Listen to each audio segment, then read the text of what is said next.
Saludos y bienvenidos a otro episodio del Bufete Manueli, el podcast. Estamos en nuestra cuarta temporada. Así es. Y este es el segundo episodio de la cuarta temporada. Correcto, Mónica. Muy bien. ¿Y tú, Mónica? Un placer estar aquí otra vez en este estudio que nos está rociando el sol, ¿verdad? Que de la tarde aquí en el viejo San Juan es parte de las cuestiones de ir en vivo. Y estamos, obviamente, en todas las plataformas de podcast, porque esto es un podcast que se divulga por todas esas plataformas, pero estamos saliendo en vivo por las plataformas de las redes sociales del Bufete Manueli y de este servidor. Así que nos puede ver por cualquiera de esas plataformas. Además se guardan los videos obviamente en YouTube y en las plataformas de podcast, y que las puede consultar en cualquier otro momento. Y estamos celebrando también el 60 aniversario del Bufete. Así que hay muchas cosas que están pasando buenas para nosotros aquí en el Bufete Manueli. Así es. Hoy tenemos un tema que es bien importante: cómo comienza un caso civil en Puerto Rico. Ya hemos hablado de algunos tipos de casos civiles anteriormente en otros podcasts, pero queremos hablarle específicamente qué pasa si usted está ante una demanda, si usted quiere demandar o si usted es un demandado. Tiene que saber entonces cuáles son los procedimientos y cómo comienza esa acción civil. Sí, me gustaría abundar en el tema de por qué es necesario saber de esto, ¿verdad? Por qué no necesariamente lo que uno hace es contratar a un abogado y ya, que el abogado haga el trabajo. No, porque el tener un conocimiento de cómo es el trámite y las diferentes alternativas que hay permiten que usted pueda colaborar con su abogado o abogada, que pueda entender lo que le está recomendando su abogado y abogada, y que pueda entonces, pues, decidir las preguntas que su representante legal les va a hacer en las diferentes etapas del proceso. También para que sepa que hay unos costos involucrados, cómo es que se contrata este tipo de asuntos con los abogados y abogadas. Y el conocimiento jurídico de los tribunales es algo esencial, porque usted no sabe cuándo le va a tocar. Usted tiene un problema de tránsito, usted tiene un problema con el vecino, usted tiene una situación que sufrió daños, que le violaron un contrato. Y es importante tener ese conocimiento general sobre cómo es que los tribunales resuelven los casos. Así mismo. Y también usted puede contratar un abogado, pero también pudiera estar proceso. Proceso significa que usted está llevando su propia acción sin la intervención de una representación legal. Pero como dijo Rolando, en realidad usted debería saber qué está pasando en su caso. Usted debe entender el procedimiento para que no tenga que esperar que el abogado le hable lo que está pasando. Usted sabe en qué etapa del proceso usted está. Además, Mónica, ahora usted puede consultar el tribunal, usted puede buscar el expediente del tribunal y tener cierta información de lo que está pasando en el caso, y en ese sentido el conocer cuáles son las etapas del proceso civil pues le ayuda a entender lo que usted puede consultar. Antes, si usted quería saber qué estaba pasando en un caso, usted tenía que ir físicamente al tribunal, pedir el expediente, le iban a preguntar por qué usted quiere ver este expediente, explicar por qué, y entonces ahí lanzarse a ver qué uno podía entender de lo que pasaba en ese expediente. Así que con las fuentes de información que hay jurídicas, pues es conveniente que usted tenga este conocimiento general. Y la pregunta que me hiciste antes de mi digresión, ¿verdad? Que es un proceso civil y cómo se inicia un proceso civil, es algo que está pautado, está discutido y regulado en las reglas de procedimiento civil, ¿verdad? Hay unos cuerpos procesales que establecen cómo es que se hacen las cosas. Y además de eso hay unas reglas del tribunal, de cómo funciona el tribunal, y también hay unas reglas de ética que tienen que seguir los abogados y abogadas para que el proceso sea lo más justo, rápido y económico posible. El objetivo de todas esas reglas es que el trámite del tribunal sea justo, rápido y económico. Justo significa que se haga justicia entre las partes, que se le dé la razón al que tenga la razón. Rápido, que no se demore demasiado. El proceso es lento de naturaleza, pero que no se demore de manera irracional o irrazonable. Y económico, que el costo sea lo más bajo posible. Y en ese sentido, pues uno puede buscar esas reglas, están en la internet. Al buscar las reglas puede leer las reglas, y con esto que está escuchando aquí en el podcast ir viendo exactamente todos los detalles de lo que es el trámite civil. Trámite civil empieza con la demanda. Así es. La famosa demanda. Licenciado, me demandaron. licenciado, están alegando que yo hice esto, están alegando que yo les debo dinero a alguien, el banco me quiere ejecutar la hipoteca, el socio está alegando que violamos el contrato de sociedad, el socio está alegando que violamos las normas de la corporación, y es la primera alegación que se hace para que un caso comience. Así es que empieza un caso civil con una demanda. Y de ahí parten una serie de términos que se establecen para que las personas puedan oponerse o defenderse de esa demanda. Sí, es importante que hay un proceso de notificación mediante emplazamiento. El emplazamiento lo que significa es que ahí es donde la otra parte le va a dejar saber a usted que hay una demanda en su contra. Y es importante que hay unos términos. Así que si a usted lo emplazan, no puede simplemente dejar el papel tirado y decir, bueno, yo no tengo abogado, voy a ver qué pasa. No, hay unos términos, por ejemplo, en el caso civil, las demandas tienes 30 días para poder contestar. ¿Qué pasa si no contesta? Se puede ir al caso en rebeldía. Sí, la rebeldía es esta orden del tribunal diciendo que el caso va a seguir sin escucharte a ti como demandado, sin que tú puedas oponerte al proceso. Y si tú apareces y no te levantas la rebeldía porque el tribunal entiende que tú no cumpliste con las órdenes del tribunal, pues tú puedes participar en el proceso, pero no puedes presentar pruebas, ni puedes contrainterrogar testigos. Tú vas a estar ahí como mero observador del proceso. Eso es lo peor que le puede pasar a un litigante, que le anoten la rebeldía, porque va a estar con las manos atadas y el tribunal va a seguir viendo el caso. El tribunal tiene que resolver conforme a la prueba y conforme a los hechos, pero va a tener que seguir viendo el caso hasta dictar la sentencia. El proceso de notificación que me gustaría aclarar, ¿verdad?, es un proceso es indispensable, porque si tú no te enteras de que hay un caso en tu contra, pues tú no puedes defenderte. Pero no tiene que ser un proceso estrictamente entregándote copia personalmente de la demanda. El trámite permite otras alternativas cuando, por ejemplo, la parte demandada se esconde, no se deja emplazar, no está en Puerto Rico.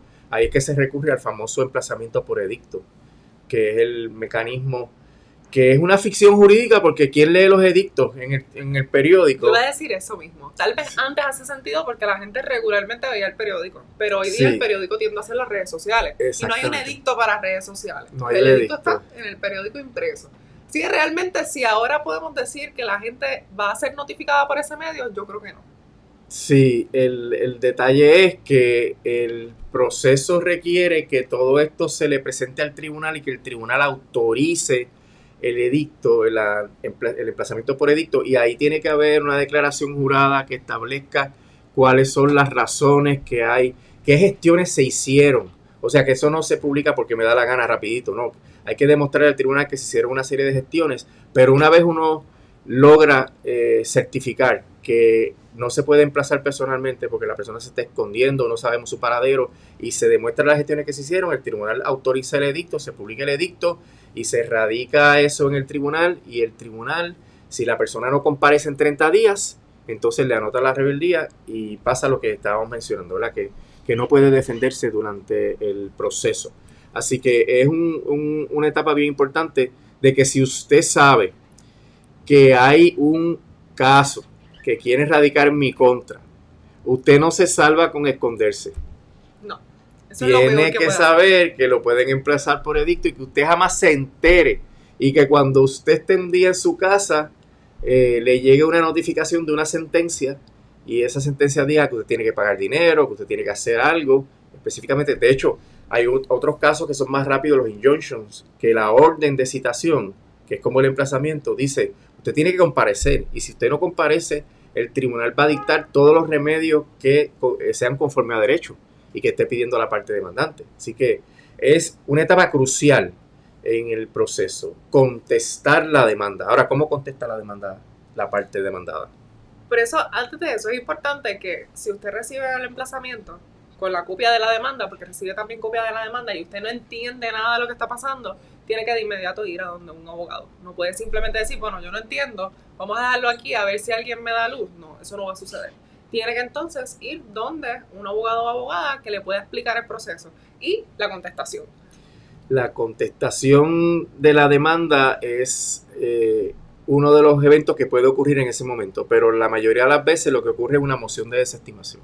Totalmente. Pero para que se haga una moción de desestimación, usted tiene que saber el de derecho. Usted no puede de la nada empezar a decir, no, es que la parte demandante no tiene razón, lo que la parte demandante dice no es lo que pasó. No, eso no es una moción de desestimación. Una moción de desestimación es que no existe fundamento en derecho alguno para que se pueda dictar una sentencia a favor de la parte demandante, o que no hay jurisdicción, o que hay unos defectos del proceso que hacen que no se pueda dictar esa sentencia. Y eso es algo bien especializado, eso es algo que está pautado en las reglas de procedimiento civil, y el tribunal tiene que pasar juicio primero de eso.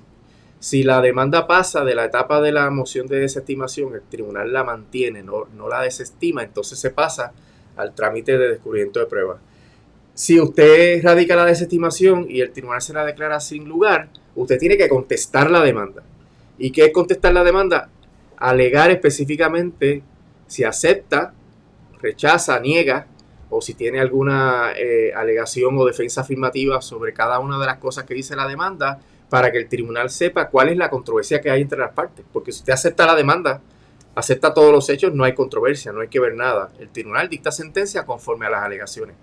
Pero si usted dice, yo no acepto que la parte demandante tiene capacidad para demandarme a mí por esto, yo niego que esto ocurrió en tal lugar, yo niego que esto ocurrió en tal momento, yo niego que esta persona sea la persona que debe estar demandando aquí, eso traba una controversia, y entonces el tribunal va a resolver en su momento, luego del descubrimiento de pruebas, las controversias que existan a ese momento. El caso puede ir eliminando controversias porque aparece prueba, porque se toman deposiciones, porque se admiten algunos hechos, y al final queda algo para el juicio. ¿Qué queda para el juicio? Lo que no se pueda resolver de esa manera. Y eso es lo que el tribunal va a resolver.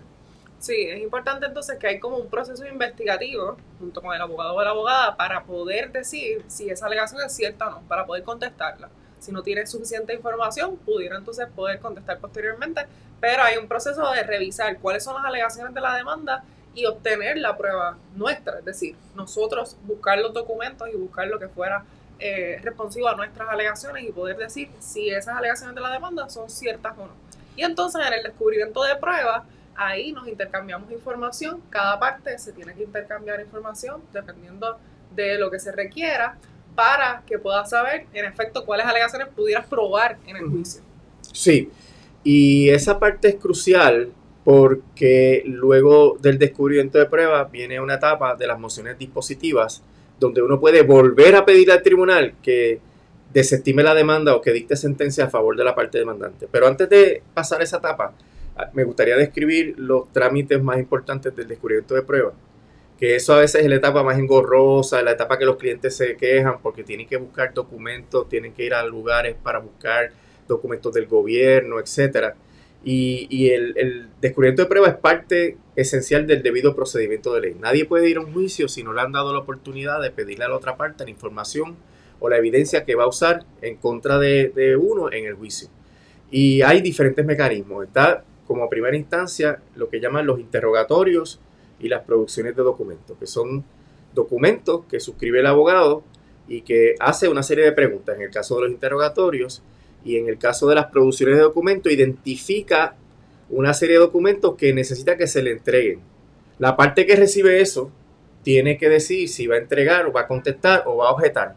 Y hay una serie de fundamentos para objetar, como por ejemplo que la información es privilegiada, que es abogado-cliente, que es información privilegiada entre cónyuges, etc. Hay una serie de privilegios que impiden la divulgación de la información.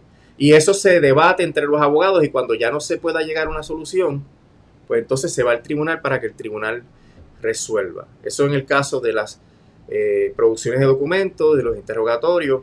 En el caso de las famosas deposiciones, que es cuando se cita a una persona para que testifique bajo juramento, ahí se sigue un trámite similar al juicio donde se le hace una serie de preguntas a las personas. Las preguntas son bajo juramento y hay unos límites, obviamente, sobre cuál es el ámbito de esas preguntas, que tiene que ver con la pertinencia dentro del descubrimiento de prueba, que es bien amplio. Uno puede preguntar casi todas las cosas que tienen que ver con las alegaciones de la demanda, con la contestación de la demanda, pero el límite principal es que la información no sea privilegiada, ¿verdad? Que no esté protegida por algún tipo de norma que impida la divulgación de la información.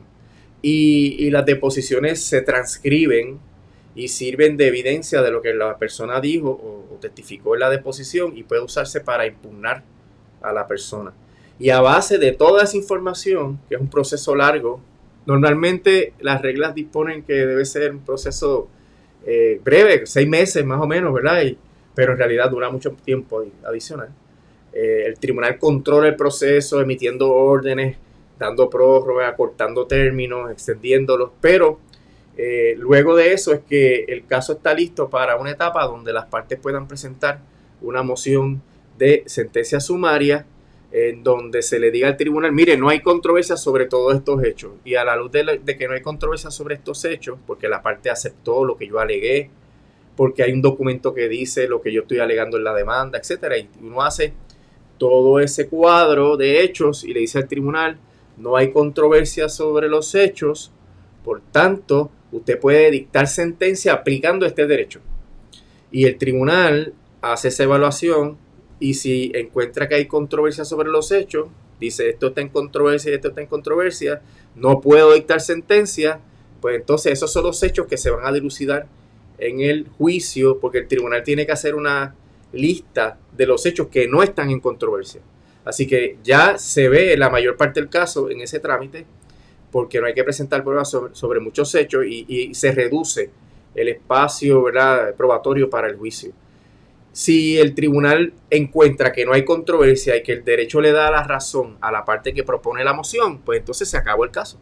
Se dicta sentencia sumaria y esa sentencia sumaria es una sentencia final que no es firme si la parte opuesta apela, ¿verdad? Pueden apelar, pueden pedir reconsideración, pero que es un trámite, por eso se llama sentencia sumaria, en el cual el tribunal dicta una sentencia sin tener que entrar en los rigores del juicio.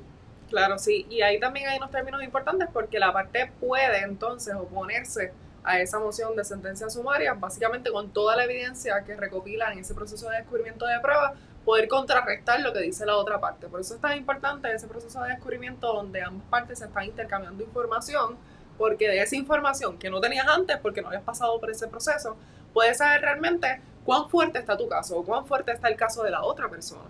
Y entonces ahí tantear lo que sería la sentencia sumaria o qué pasaría en un juicio, porque entonces también hay una etapa donde las partes se pueden dar cuenta que el caso no es muy bueno para uno de ellos y pueden entonces hacer una oferta transaccional. Exacto, todos los casos se pueden transigir en cualquier etapa, hasta la etapa apelativa.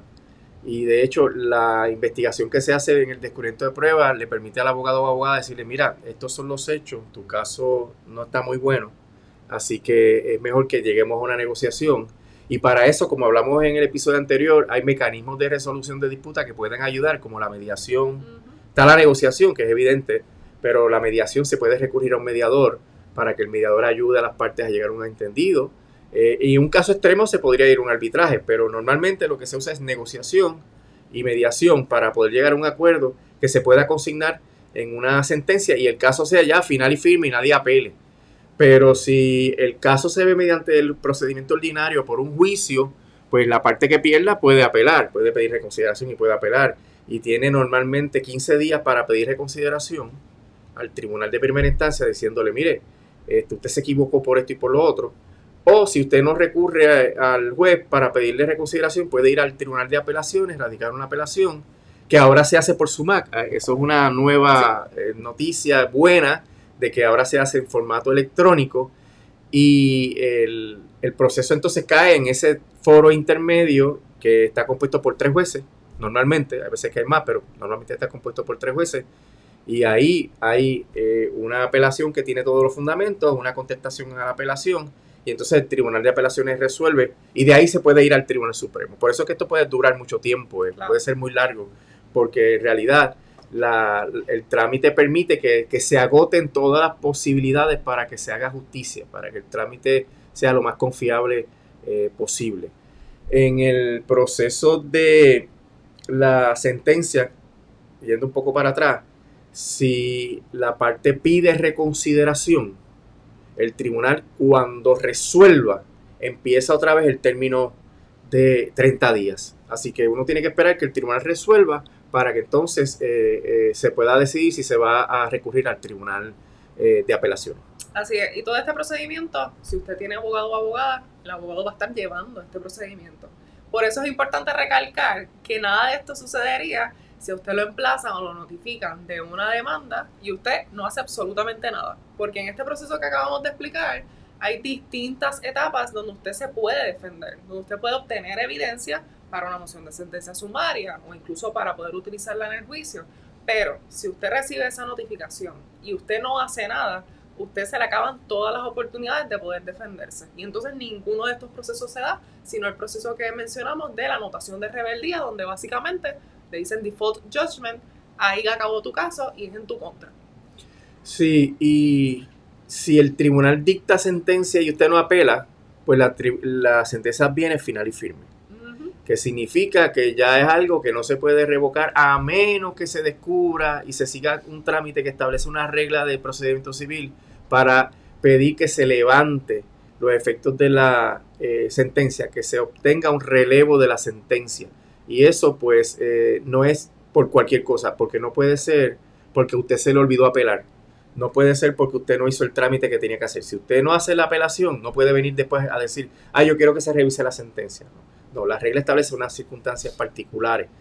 Y ahí una sentencia final que se convierte en firme se puede ejecutar. Y usted pregunta, ¿y cómo se ejecuta una sentencia? Bueno, el tribunal tiene un brazo que son los alguaciles, que son personas autorizadas a hacer embargos, a ejecutar órdenes para que las personas entreguen cosas, para que hagan cosas, so pena de desacato.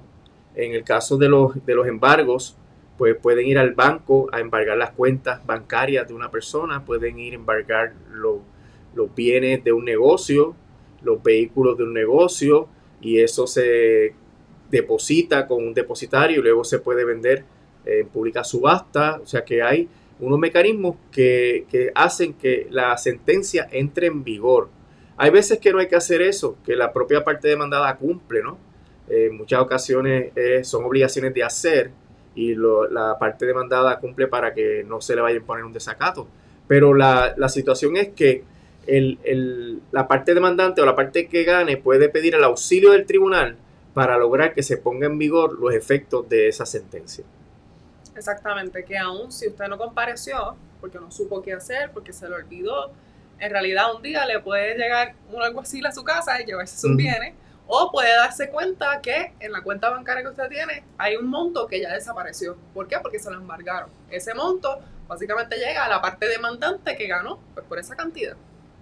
Sí, y ahí es que a veces una persona que no compareció a un caso de cobro de dinero, pues viene y salta y decide ir al abogado, sí, porque ahí es que se afecta su finanzas, ya que tiene un embargo en su cuenta bancaria y eso pues desajusta todas las finanzas. De hecho, mucha gente tiene que erradicar una quiebra por razón de que le embargaron las cuentas y eso pues ocasiona que la persona no pueda pagar la hipoteca, pagar la pensión alimenticia, etcétera. Así que es complicado. Claro, imagínate que fuera una sola cuenta, que una persona tenga una cuenta y que tenga $10,000 y los $10,000 se embargan. No le queda un solo centavo. Sí, sin duda.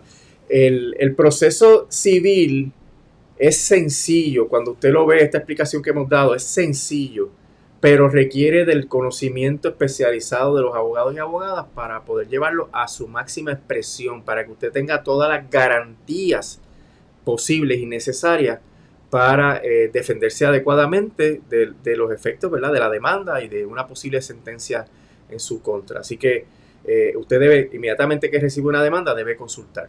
Ahora, yo quisiera, para cerrar, Mónica, sí, ¿cuál es el proceso de contratación de un abogado, ¿verdad? Porque hay casos donde usted sufre un daño, le chocan el carro y usted necesita reclamar la póliza de seguro de los $3,000. ¿Son $3,000 o $4,000? No estoy segura. El seguro compulsorio, la suma que sea, que es bien poquita. Muy poco. No da y hay que reclamar más. Usted va al abogado. Hay casos donde el abogado podría contratar con usted para llevar el caso de manera contingente, que es cuando hay un riesgo de que se gane o no se gane el caso y el abogado interviene y cobra un % de lo que se obtenga en la sentencia, y ese % puede girar entre el 25% para menores de edad y el 33% si hay adultos, ¿verdad? Es discrecional del abogado ese por ciento, pero hay unos límites en términos de los menores de edad, cuánto es lo máximo que se le puede cobrar. Y el abogado lleva el caso, normalmente le pide unos gastos para que usted pueda lograr que se emplace, unos gastos mínimos que hay que presentar unos sellos con la demanda para cancelar unos sellos. Y el abogado lleva el caso hasta que se obtiene una sentencia y se ejecuta, y de ahí cobra el abogado. Pero si a usted lo demandan, la situación es diferente. El abogado no puede hacer el caso de manera contingente porque usted no va a recibir ninguna cantidad de dinero, y eso hace que usted tenga que conseguir los servicios de un abogado pagando. Ahora, hay servicios legales que son gratuitos o de bajo costo. Y esos servicios legales, gratuitos o de bajo costo, pues están los usuales, ¿no? Servicios legales, que es la Corporación de Servicios Legales que presta servicios en casos civiles. Está el asunto de la práctica compensada. Está el tema de pro bono. La Sociedad para Asistencia La Legal. Sociedad para Asistencia Legal en casos criminales. Pero hay otras organizaciones sin fines de lucro que no son tan grandes como esta, pero que prestan también servicios. Y además está en algunas circunstancias el deber que tenemos los abogados y abogadas de prestar servicios pro bono, y uno podría ser designado por el tribunal como abogado pro bono de oficio de una persona en un caso civil que no tiene dinero para pagar un abogado. Pero la norma general es que si usted tiene medios, porque pues para estos servicios usted tiene que cualificar, si usted tiene medios, pues entonces tiene que pagar un abogado. Si no tiene medios, tiene que cualificar para estos servicios, y entonces el abogado o abogada va a ser nombrado por estas organizaciones o por el tribunal. Así es, algo que tengo que añadir, en el caso de las reclamaciones que son laborales bajo la ley 2, que es procedimiento sumario, usted tiene que estar aún más pendiente de la notificación, porque el término es mucho más corto. En los casos civiles, había mencionado, son 30 días para contestar. En los casos laborales tienen 10 días. Entonces, volvemos a la importancia de que puedas actuar con rapidez o llevarlo rápidamente a un abogado o abogada para que puedas hacer esa contestación. Exacto. Pues yo pienso que hemos cubierto en términos generales todo lo que es indispensable saber sobre un caso civil, sobre el procedimiento civil. Así que, Mónica, ¿algo más que quieras señalar o preguntar? Recordar que tenemos los episodios del derecho y del revés. Cierto. Estamos hablando de precisamente casos laborales. Vamos a continuar con ese tema por ahora. Está en todas las plataformas de redes sociales y también en YouTube. En YouTube pueden ver las distintas series que ya hemos realizado, daños y perjuicios. También hemos estado con el tema de quiebra y entonces actualmente laboral, para que lo puedas revisitar. Y están preparados como listas en el canal del Bufete Emanueli, así que usted quiere ver todo lo que usted puede saber sobre daños y perjuicios, hay una lista, y si quiere también igual verlo sobre quiebras, etcétera, y sobre esta serie de procedimientos civiles haremos también la lista correspondiente para que tenga toda la información concentrada en una sola ubicación en la internet. Nos vemos el próximo jueves a las 5. Cómo no, hasta luego.